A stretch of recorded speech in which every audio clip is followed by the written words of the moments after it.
Ya sea que lleves un tiempo trabajando con React o estés iniciándote en esta librería para desarrollo front, llega un momento en el que quieres mejorar tu código y llevarlo al siguiente nivel. Pues estás en el vídeo adecuado. En este vídeo te voy a enseñar 10 maneras en las que puedes mejorar tu código en React. Y hablando de mejorar, la mejor forma de mejorar en tu carrera es saber inglés. Estamos en una profesión que no solo necesitamos el inglés para leer documentación o escribir código, sino también para comunicarnos con otros compañeros o managers. Y de esta manera incluso acceder a mejores ofertas de empleo. Puedes aprender inglés por tu cuenta, pero la mejor manera de subir de nivel es hablándolo. Y ahí es donde entra Cambly. Cambly es una plataforma que te pone en contacto con profesores nativos para mejorar tus habilidades a la hora de hablar inglés. Además, aprovechando que es época de Black Friday, todos sus planes están en oferta, desde sus clases básicas, avanzadas, clases privadas o grupales. La forma de usarlo es muy sencilla. Particularmente me gusta buscar entre todos los tutores que tiene, los cuales puedes filtrar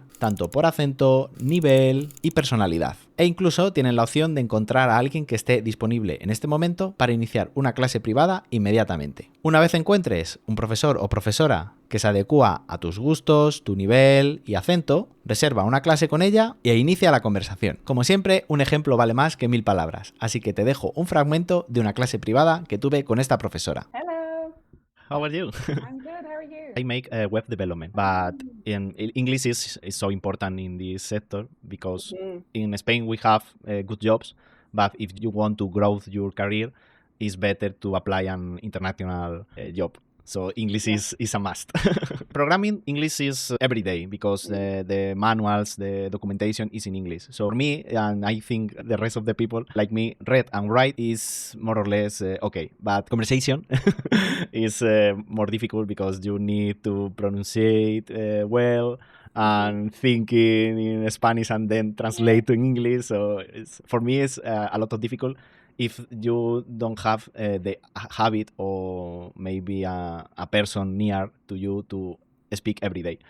Reading books in English, technical books also give me more skills. I work like 2 years speaking in English, but my managers and in the daily meetings I need to, to speak in English. Como ves, es muy sencillo e incluso divertido. Solo tienes que atreverte. Y hoy lo tienes más fácil que nunca, ya que con este cupón tienes un 60% de descuento en todos sus planes. Es el precio más bajo que vas a encontrar en Cambly. Es una gran oportunidad para invertir en ti y mejorar tu dominio del inglés. Aprovechate de esta oferta, te dejo el link en la descripción y recuerda que solo está disponible por Black Friday, así que date prisa. Y ahora sí, vamos con esas 10 maneras para mejorar tu código en React. La primera de ellas es el uso de constantes. En JavaScript podemos declarar constantes con la palabra reservada const.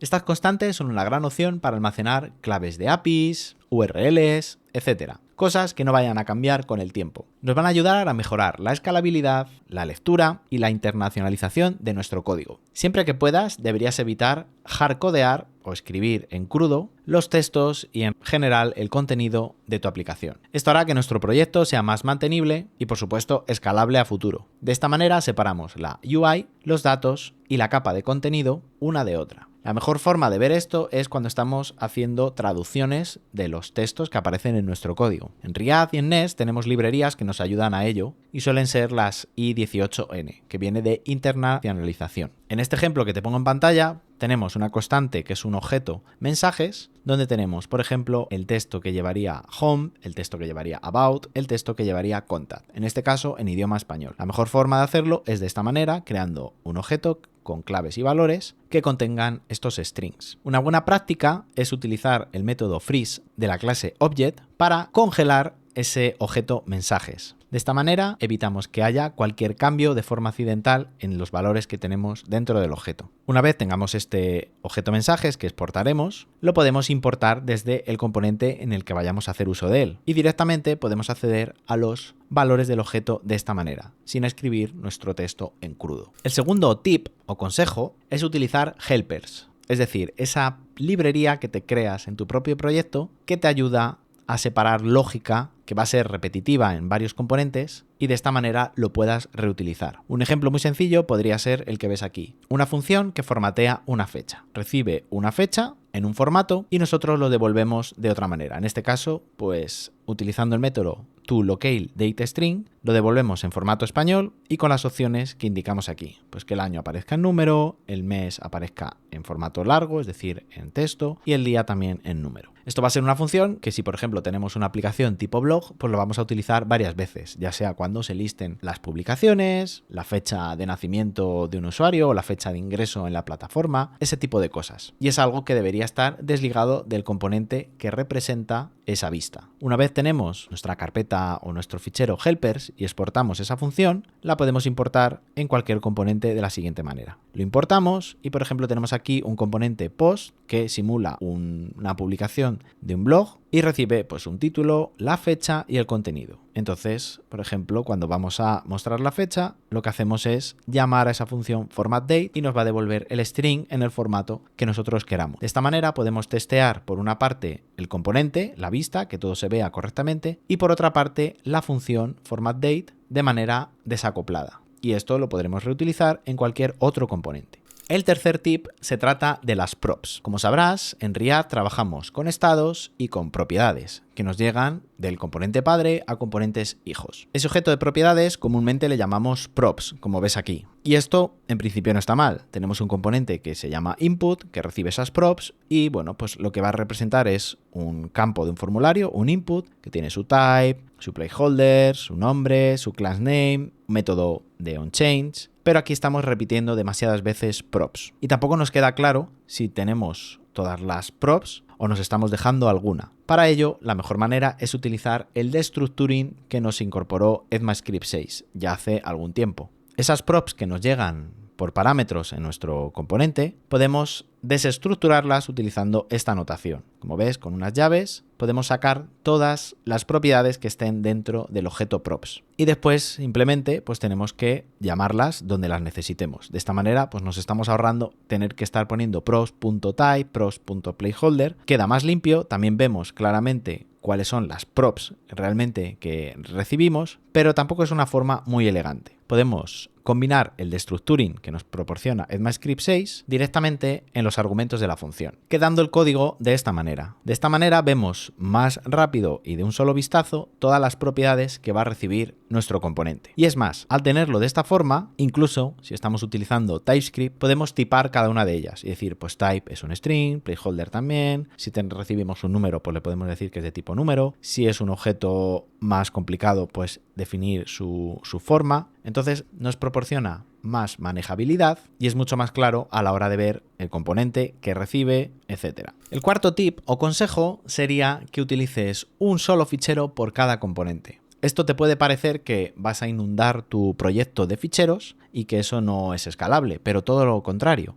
Es mucho más fácil ir fichero a fichero que tener ficheros muy largos donde haya varios componentes. Entonces, este fichero de aquí podría ser un fichero llamado input.jsx, pero estamos haciendo algo un poco mal. Primero porque tenemos en el mismo fichero el componente input y un componente icon. Y además estamos exportando ambos. Y este icon lo estamos incorporando dentro del propio input. Entonces, mi recomendación aquí es que si este icono únicamente lo vas a utilizar en este input, no pasaría nada si están ambos componentes en el mismo fichero, pero estamos exportándolos. Eso quiere decirnos que este icon lo estamos utilizando en otro sitio, aparte de en este input de aquí. Y por la forma que tiene este componente input, vemos que icon podría ser perfectamente maquetado o incorporado en otra parte de la aplicación. No necesariamente tenemos que exportar el componente input con este input de HTML y directamente el icono. Imagínate que estamos en el componente menú o estamos en un componente formulario, pues no habría ningún problema en importar el input e importar el icon y ponerlo uno seguido del otro en el componente final. Entonces mi recomendación sería que tuviéramos un fichero input y un fichero icon. Y dentro de input que no estuviera ese icon. Algo como lo que ves aquí, que es el ejemplo de antes. Tendríamos input JSX y no tendría ninguna relación con icon. Donde tengamos que incorporar este input, incorporaríamos también ese icon si es que la vista tiene que mostrarlo de esa manera. Como todo consejo es simplemente pues una pauta a seguir. No hay nada escrito en piedra ni nada es sí o sí. Como te he dicho, hay diferentes matices. Si necesariamente este icon tiene que estar siempre al lado de este input y no lo vamos a utilizar en otro sitio, no habría ningún problema en tener un componente, un subcomponente en tu fichero. Tampoco vamos a hacer ficheros por hacer, pero tienes que ver un poco pues, la mantenibilidad a largo plazo y darte cuenta si es necesario que estén tan acoplados o lo podemos separar. Y en este caso, pues es conveniente tenerlo separado y no acoplar tantos componentes en ese mismo pequeño componente que importamos. Vamos con el quinto consejo, pero antes de seguir, si te está gustando este vídeo, deja un buen like y si no te has suscrito todavía, dale al botón y también a la campanita para no perderte ninguno de los próximos vídeos que publique, ya que muchos de las personas que veis este canal no estáis suscritas y no os cuesta nada y hace que YouTube quiera un poquito más este canal. El quinto consejo sería que no uses funciones inline. ¿Qué significa esto? Bueno, es bastante común que tengamos un componente de este tipo, un contador que tiene un estado y nos creamos una función que maneje ese estado, ¿no? Que llame al setCount, etc. Y dentro de pues, un componente, un botón, ya sea un evento click o lo que sea, llamamos a esa función. Esto en principio no está mal, es algo que solemos hacer bastante. Pero a largo plazo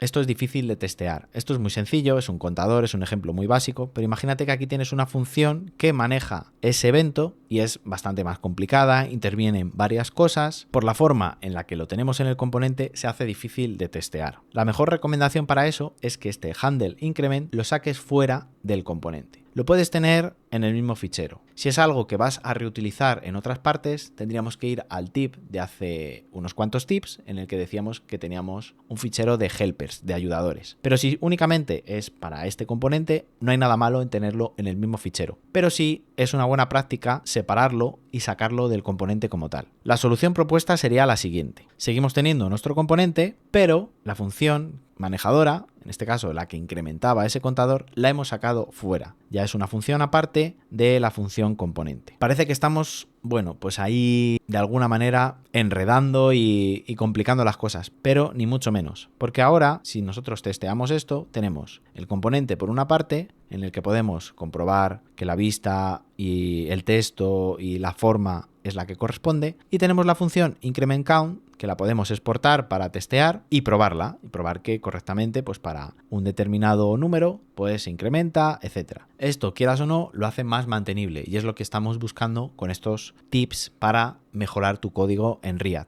pero que puedes aplicar a cualquier librería, ya sea de frontend, backend o incluso lenguaje de programación. El sexto consejo sería crear un componente o una ruta 404. Si tenemos una aplicación web que maneja varias vistas, el usuario, por error, puede teclear una URL que no existe y si no lo tenemos contemplado, pues la experiencia de usuario no va a ser muy buena. Por ello es recomendable, si estás trabajando en Riad, utilizar Riad Router o cualquier otra librería o biblioteca que nos ayude para el routing. Y si estás en Nest, ya incorpora su propio routing, deberías incluir una página o en el nuevo App Router, pues crear también una sección para el 404 y llevarlo a un componente que tú crees, donde puedas mostrarle el error de una forma más elegante y que sepa claramente que pues esa página no existe, pero manteniéndolo dentro de la aplicación. Es algo que descuidamos, pero que es bueno tenerlo en cuenta. Vamos al séptimo tip, que es bastante importante y es cuando estamos haciendo fetching de datos, es decir, cuando estamos haciendo peticiones HTTP para traernos datos ya sea de un servicio externo, de una API, etc.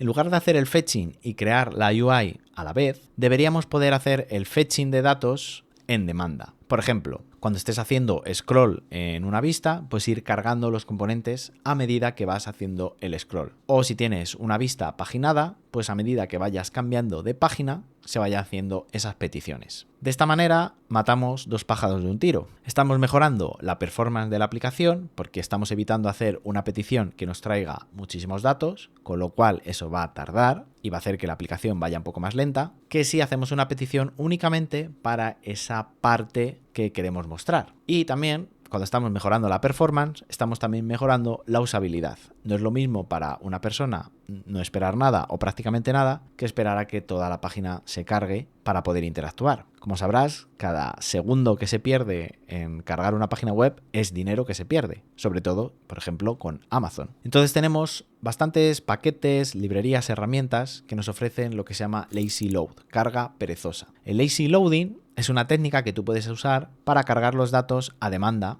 o de manera progresiva. Como he dicho, en lugar de traernos todos los datos del API de una sola vez, los vamos mostrando a demanda. Por ejemplo, aquí tenemos un componente item list, que es una lista de ítems, algo bastante común en aplicaciones web. Tenemos un estado donde seteamos los ítems que nos van llegando. Estamos utilizando Axios para hacer las peticiones y llamamos pues a este API de prueba, que es el JSON Placeholder, que nos trae unos posts. Si todo es correcto, seteamos los ítems con la respuesta. Si ha habido algún error, pues mostramos el error y seguidamente devolvemos el componente, que va a ser una lista, mapeamos el array de ítems y vamos mostrando uno a uno. Una de las mejores maneras para mostrar este componente sería cargarlo de forma perezosa, como hemos dicho. Entonces, en React tenemos desde ya hace algunas versiones dos funciones. En realidad, una es una función y otra es un componente, que son lazy y suspense, que nos van a facilitar esta carga perezosa. Lazy lo vamos a utilizar para importar el componente de forma perezosa, de forma de lazy loading. En lugar de hacer un import, como estamos aquí importando las librerías como lazy load, que es una que vamos a utilizar, pero en realidad no haría mucha falta, o los métodos lazy y suspense de React, pues en lugar de hacer lo típico, ¿no? Import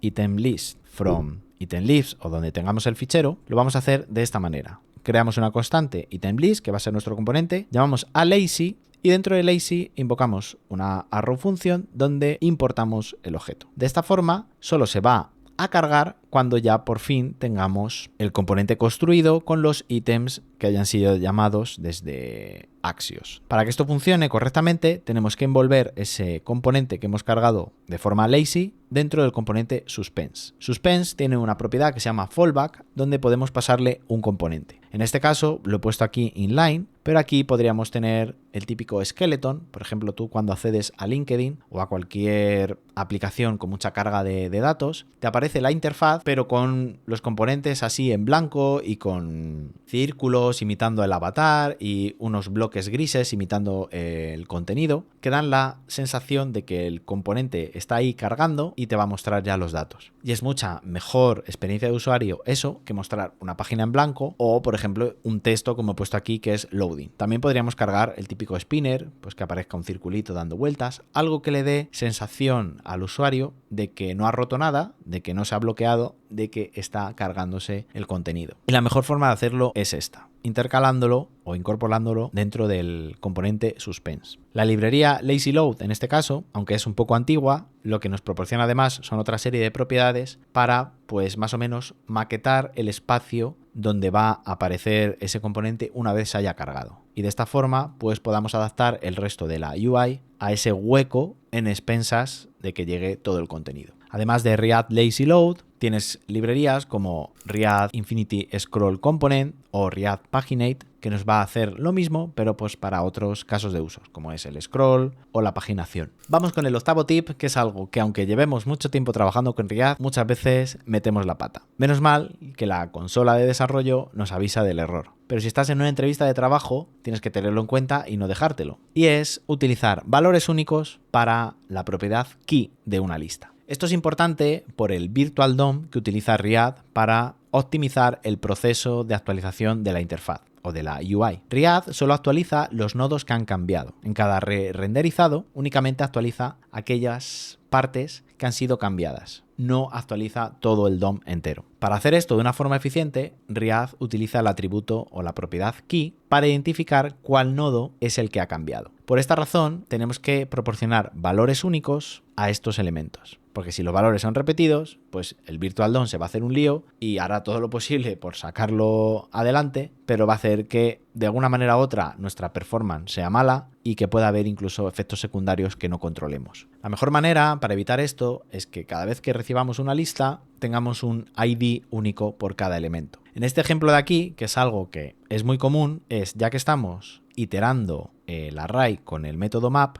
este método nos proporciona el ítem que estamos recorriendo y también tenemos un segundo valor que es el index, que es el índice o la posición que ocupa el ítem. Esto está mal y tampoco está tan mal. Me voy a explicar. Como he puesto en el comentario, si no tienes un ID y no tienes otra forma de identificar de manera única los elementos de una lista, podrías llegar a utilizar el index, pero solo si tus datos son estáticos. Si los datos que vas a recibir no van a cambiar, no se van a poder filtrar, no va a haber alguna manera de poderlos reordenar, ya sea por manera ascendente, por fecha o por lo que sea, no habría ningún problema. Pero a veces son cosas que no controlamos o que no sabemos si a futuro eso va a poder cambiar, por tanto nos aconseja utilizar el index. Puedes utilizar como key el ítem como tal, el título. Normalmente si es una lista de tareas, rara va a ser que haya un mismo elemento con el mismo nombre. Entonces incluso podrías utilizar aquí ítem y no estaría mal. Pero si este array de ítems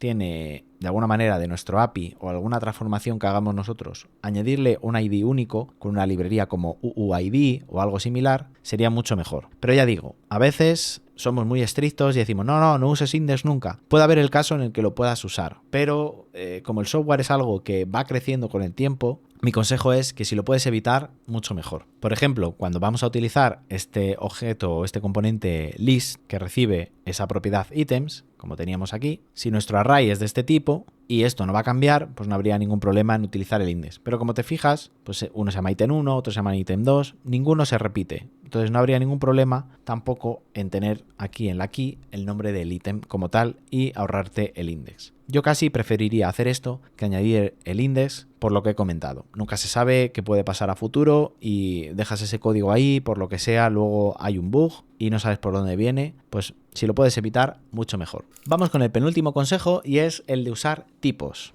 Usar tipos no necesariamente en React significa que tengas que utilizar TypeScript. Sí que es verdad que es una buena práctica, se está estandarizando cada vez más el uso de TypeScript en React, en Next y en todas las aplicaciones web que utilizamos JavaScript. Pero en React tenemos algo especial que son las prop types. En su inicio React lo tenía incorporado dentro de la propia librería de React, pero a día de hoy está en un paquete aparte que se llama prop types. Y es una forma única de React en la que podemos tipar las propiedades que tienen los componentes. No es algo estricto, pero si por alguna razón estamos utilizando un tipo que no corresponde con el que hemos asignado, al menos la consola de desarrollo en el navegador nos lo va a ir avisando. Entonces, cuando estemos desarrollando, nos vamos a poder dar cuenta de si algo no está del todo correcto. Entonces, imaginemos que tenemos un componente userCard que tiene 3 propiedades: nombre, edad y email. Las prop types las importamos de esta manera, de la librería prop types, y una vez tenemos ya el componente creado, o definido mejor dicho, procedemos a definir las prop types. Se hace de la siguiente manera: se pone el nombre del componente, seguido de .proptypes, y como puedes ver es un objeto, valores o claves, en el que ponemos como claves el nombre, la edad, el email y el tipo de prop types. En este caso, pues tenemos el prop type string para el nombre, la edad será un número y el email pues también será uno de tipo string. También podemos indicarle si algunas propiedades son obligatorias, son requeridas o simplemente son opcionales. En este caso estamos diciéndole que name y edad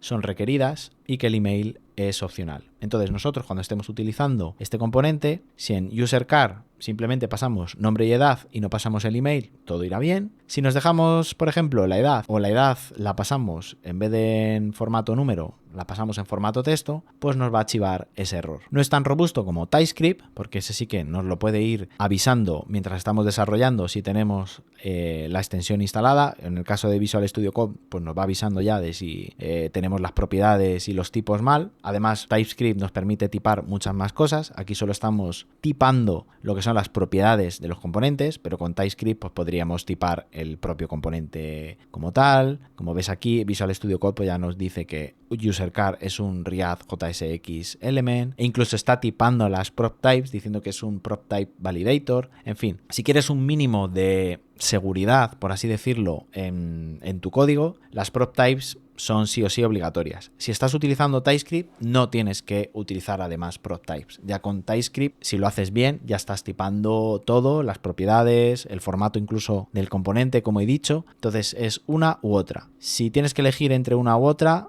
pues casi que mejor vayas ya directamente por TypeScript y tipes todo, pero si no te quieres meter tan de lleno en TypeScript, las prop types son una buena las prop types son una buena opción. Y la última recomendación es que siempre que puedas uses lazy y suspense. Ya no solo como vimos en el tip 7, en el que decíamos que teníamos que cargar los datos a demanda, sino ya para cualquier componente, aunque no estemos haciendo una petición HTTP dentro de ese componente. Herramientas como create_reads_app, Bit o Nest utilizan empaquetadores para generar el código final de tu aplicación. En create_reads_app se utilizaba Webpack. En Bit y en Nest ya están utilizando otras opciones. Webpack poco a poco está siendo menos utilizado. Pero el procedimiento de estos empaquetadores es similar. Si no utilizamos ningún empaquetador, por la forma en la que React trabaja, se descargaría todo el código en el cliente, incluso aunque no se necesite. Este es uno de los problemas que fueron acarreando las SPAs, Single Page Application. Una vez que todo el código se ha descargado, la navegación por la aplicación o la página web es muy rápida, pero esa carga inicial es muy pesada y hace que pierdas performance y experiencia de usuario. Más aún si tienes algún componente que tiene una carga excesiva y hace que el tamaño final de tu aplicación pues sea bastante grande. Entonces, la mejor manera es hacer una carga lazy de estos componentes a demanda según los vayas necesitando. En este caso, estamos importando a demanda el componente itemList, que sí que es verdad que está utilizando por dentro una petición HTTP, pero no necesariamente tenemos que usar siempre lazy con este tipo de componentes. Pueden ser componentes puramente representacionales. Una buena idea es importarlos de esta manera. Al igual que hemos dicho en el tip 7, ese componente que cargas de forma lazy tiene que estar dentro del componente suspense y añadirle un fallback para que se muestre algo mientras se carga ese componente. Esto siempre será una buena práctica y hará que la performance de tu aplicación y por ende la usabilidad y la experiencia de usuario sea mucho mejor. Todos estos tips que has visto se pueden aplicar a cualquier proyecto. No está limitado a proyectos que sean muy grandes, también pueden ser pequeños y de cualquier tamaño. Lo que has aprendido hoy siguiendo todas estas prácticas ha sido seguir el principio Don't Repeat Yourself, seguir el principio de responsabilidad única, crear una buena experiencia de usuario cargando los datos de manera progresiva. Has mejorado la legibilidad de tu código. Recuerda que aunque pases mucho tiempo escribiendo código, te aseguro que donde más tiempo pasas es leyendo no solo tu código, sino también el de otros. Has mejorado la experiencia de usuario. Gracias a las prop types y el tipado, estás evitando que aparezcan bugs en tiempo de desarrollo. Y teniendo todo esto en cuenta, has mejorado la performance. Espero que al menos hayas aprendido algo nuevo hoy. Por mi parte, nada más. Nos vemos en un próximo vídeo. ¡Chao!